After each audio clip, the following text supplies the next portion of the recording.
no, look, it's well, some of them came to Australia. Getting back, to me, the thing that causes the greatest risk is giving any other power, I don't care who it is, the capacity to take Australia to war because that power goes to war. Now, America has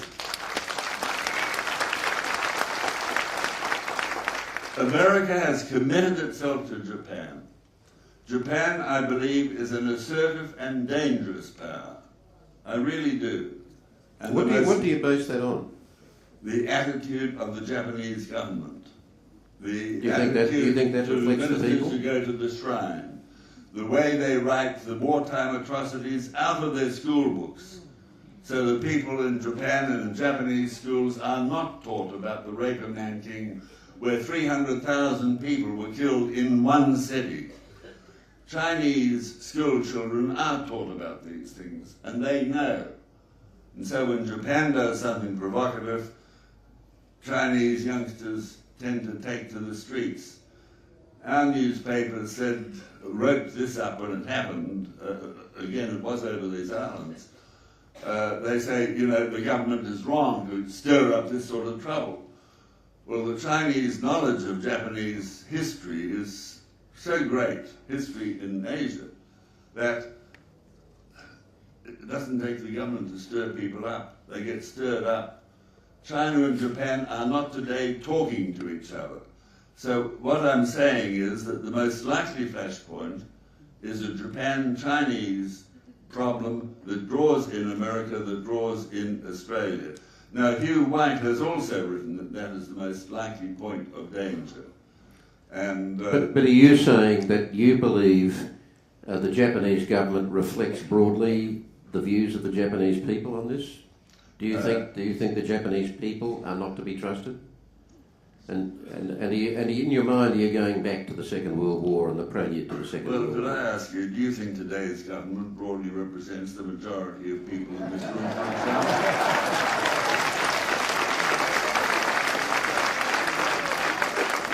Look, I know... I'm glad you didn't wait for my answer.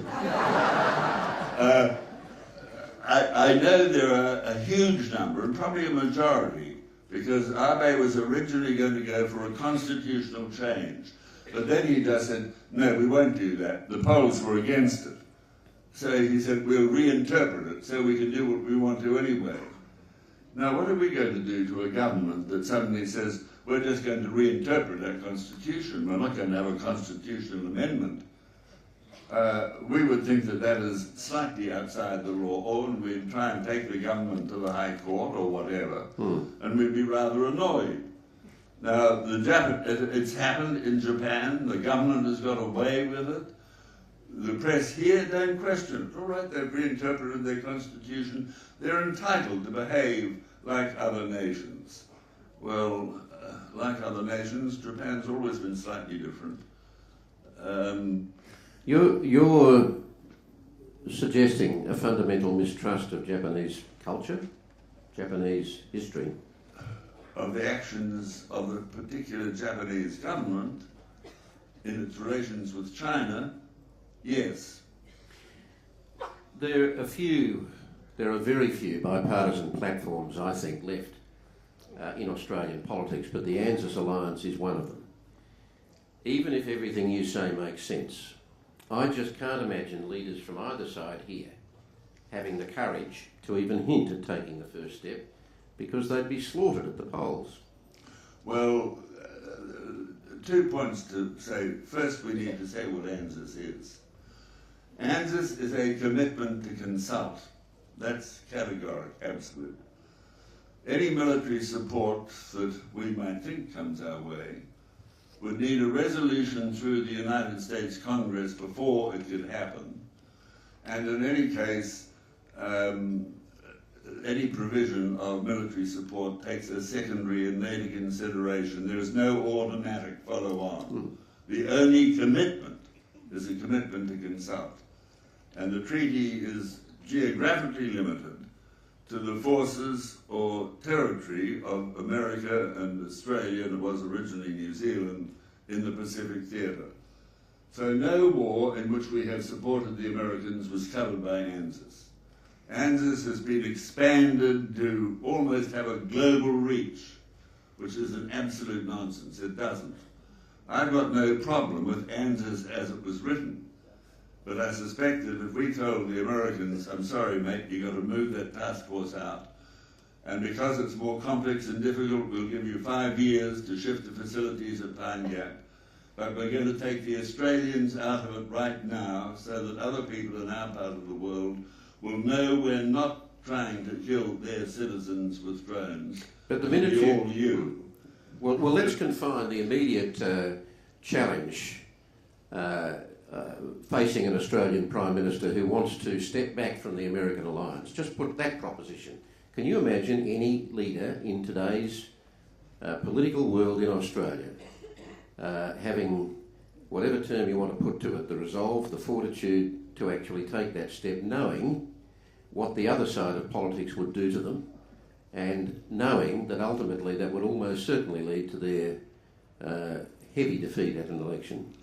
Well, knowing, I'm going to answer that quite directly, but let me get out of my own way. Knowing that our political leaders won't do certain things because it will lead to political disaster is not necessarily a mark in their favour, because the art of political leadership is to know what is right for the country, and then, if necessary, if the polls say no, the country's against this, to have the arguments, to have the persuasion, to have the conviction and courage to take the argument to the country and to win the argument. And there's been more than one occasion when that has happened. Malcolm, that's a noble motive. Well, it's a noble. It has happened, and not recently. Oh, this And one. I'm not applying that to one side of politics either. No, I'm applying it to both. You're quite right. The current members of Parliament, with rare exceptions, would do they'll do what America wants. But just imagine that you were Prime Minister beyond the... Well, bring your time in Parliament forward, if you like, post-Cold War. You're the Prime Minister, and a couple of key advisors are coming to you with very persuasive arguments precisely along the lines of what you're talking about. You're the man who has to confront that. You know, in the latest Lowy Institute poll, that 80% of Australians say they support the American alliance. You know that the other side of politics will seek to destroy you on it, and you know that a very good part of the Australian media will support them. Well, that's a great Would you take that step? That's a great argument for non-government.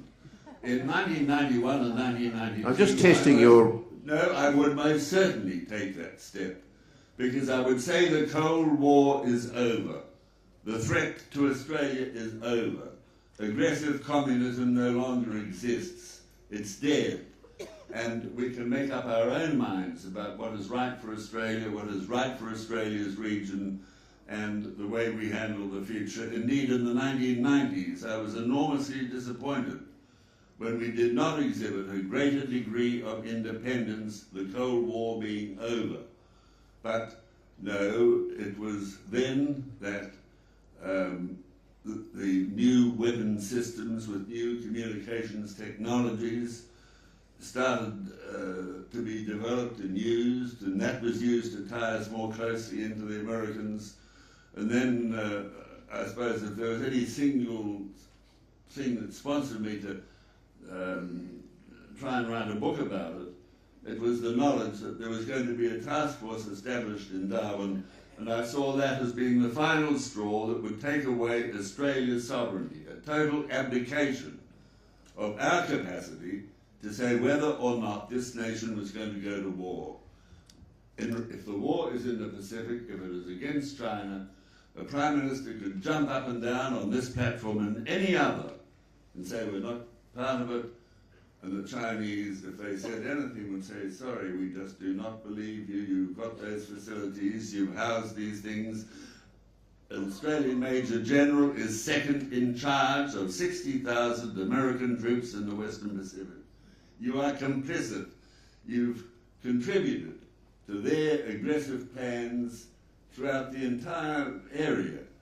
And there are a number of other areas. The submarines that we have are not, we don't have them specifically for Australian purposes. We have them to fulfill certain gaps in the American strategic armory because they are conventional submarines, and they, strangely enough, if they're operating, and they haven't been operating all that much, those Collinscar submarines, but if they are, they can do some things which the nuclear submarines can't do.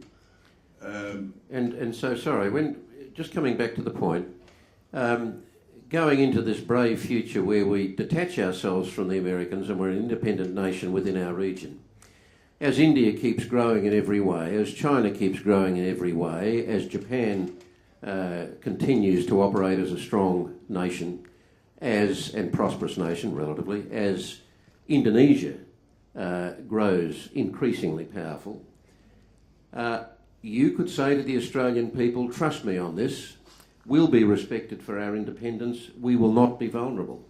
Well, 3 times in my political lifetime, the Americans have chosen Indonesia over Australia. And the Economist wrote during one of those occasions that Australia is deluding itself absolutely if they believe that America will ever choose Australia over Indonesia unless Indonesia is governed by a blatantly and openly communist government. Now, that's not an option now. The largest Islamic country in the world, much as we might dislike it, is more important to America than 23 million Australians, in spite of Pine Gap, in spite of those troops. So, look, you can have friendships, you can have alliances, but the critical point, I think you're doing a wonderful job at arguing a position which I suspect you don't hold. I'm going to... And that, Kerry, is a compliment. It's a tremendous one. I'm actually going to... Go on. Who wants another country to have a power to take Australia to war? And who has enough confidence in American diplomacy, the nature of America, and America almost ungovernable? The president is being impeached now for exceeding his powers. There's a war powers resolution which allows the president to use his private army-headed Joint Strategic Operations Command outside the military chain of command by direct order of the White House. It's operating in 54 countries. I don't know what it does. I do know that it knocks off a few people with drones every now and again, and they've made probably a mortal enemy of the great bulk of the Pakistani population through the use of those drones. Pakistan, a most fragile country, and we could easily wake up one morning and find that the world is confronted by a far greater problem in Pakistan as a direct result of American incompetence and ham-handed diplomacy, a far greater problem than was ever exhibited by Afghanistan. And are we prepared to entrust our future to a country that has exhibited no diplomatic... Look, they can win a military war, of course they can. They spend 40% of the world's total. But in terms of diplomacy, they've failed. When they've won a military war, they have not been able to turn that into a diplomatic success. And Hugh White has also written in his book and in other articles that if there is a war between China and America, which he does not rule out as a possibility, he doesn't agree with all of my book by any means, I don't want to give that impression, but he doesn't rule that out, a conflict between the two. And he says, and if anyone assumes that America would win such a war, they're probably deluding themselves, something to that effect. Because the Chinese could withstand casualties, they're fighting for their bit of turf, and the Americans would get tired. They'd wonder what it's all worth. They would come to realize that their trade and all the rest, their finance can continue. They don't need military forces for economic prosperity, and they'll withdraw to the Western Hemisphere. And Australia, that great and loyal ally, as you, by your questioning, would appear to have us be, would be left here as a defeated ally of a defeated superpower, without a friend in the region, without a friend in the world, because everyone else in the world would have regarded us as totally stupid to have put ourselves in that position. Okay, now. So that is the Hang on. greatest risk. Okay. The greatest Malcolm, risk. without responding to your point, I believe the term is devil's advocate. Malcolm, I want to come back to Vietnam. I want to allow some time for questions from the audience, but I do want to quickly come back to the point of Vietnam. And both in your memoir and in this book, you talk about the mistakes of Vietnam. You make a big point of the fact that Australia was essentially misled by the United States in that war, that information was withheld from us that the Americans had, an American view of the war, that they couldn't win it. You also present the case that as a Army Minister and Defence Minister under the framework of the Cold War, it was a very different time. That's your justification for being a part of the process that put and kept Australian troops in Vietnam. Now, is that enough? Enough for what? Is that enough of a defence for the fact that 520-something soldiers died, 3,000 were wounded, 60,000 Australian soldiers were processed through Vietnam over the years, many of whom's lives have been altered for the worse forever? I don't know if defence is the proper word. It all happened. People believed that it was part of a global communist threat. Now, the people who did understand what was happening in Vietnam were the CIA analysts. The CIA is in two almost separate divisions. You've got the black operational people, or black ops. Some of the things they do might be good, some of them might be bad, but we don't know too much about it. But then there are the analysts, and they're not operational people at all. They try and work out what is happening, why it's happening, what is motivating people. And they had people who had been analysing Vietnam since 1945. And their reports would have gone to President Johnson, and Senator Fulbright, who steered the Gulf of Tonkin resolution through the Senate, later said that President Johnson had misled him. Now, if he was going to lead Senator Fulbright, one of the most able and honourable American senators, what was he going to do to a little ally whom he wanted to give political cover? The two strands of advice on Vietnam were from Westmoreland and Cabot Lodge principally. More troops will win. The CIA analysts were saying that as early as 1945, the Viet Minh had made a decision they were going to re-establish the integrity of Vietnam and the unity of Vietnam. But then, for a reason I've not been able to cover, because America was supporting decolonization all over the place. That's right. But they gave the French had carte blanche to re-establish the French Empire in Indochina. Essentially, as I understand it, because Roosevelt was ill, was quite ill, and Churchill prevailed on him on behalf of de Gaulle, in whose debt he felt he was. Well, that, whatever the reason, deciding to support the French, which the British did and the Americans did, drove the Viet Minh to China and to Russia for support. But Malcolm, you say in the book, you say in the book, if we had known what the CIA and McNamara, who was Defence Minister, Defence Secretary, both believed at that time that the cause for which America was fighting in Vietnam was hopeless, and that America and South Vietnam could not succeed, we would never have become so involved. There was information within the US administration, although the White House was paying no attention to it, that should have been put before an ally. But wasn't there a great and growing body of evidence to suggest, A, that America was in deep trouble in the war, and that, B, the information that they were placing before the world and before their allies was inaccurate, if not false? Part of that's hindsight. There were not going on the casualties that were being reported. There were two clear strands of advice going to President Johnson.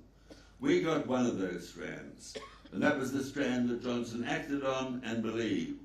That was the strand that made him expand 16,000 American observers to over 600,000 troops on the ground. That led Johnson to drop more weight of bombs on Vietnam than America dropped on the whole of Europe in the Second War and on Korea combined. And the CIA analysts, the strand of advice that we were not getting, were saying it does not matter how many bombs you drop on North Vietnam. Enough supplies will get through to the Viet Cong to enable them to go on fighting. And that the determination of the Viet Minh and the Viet Cong was absolute, and they will endure any hardship, suffer any losses, to re-establish the unity and integrity of Vietnam. And that strand of advice was not getting to us. It was the Westmoreland strand, the Cabot Lodge strand, that Johnson was propagating, and that we, as good and loyal allies, also accepted. But at the same time, for instance, the Gulf of Tonkin incidents, the infamous Gulf of Tonkin incidents, on the back of which Johnson escalated the American involvement in Vietnam. No, there were serious question marks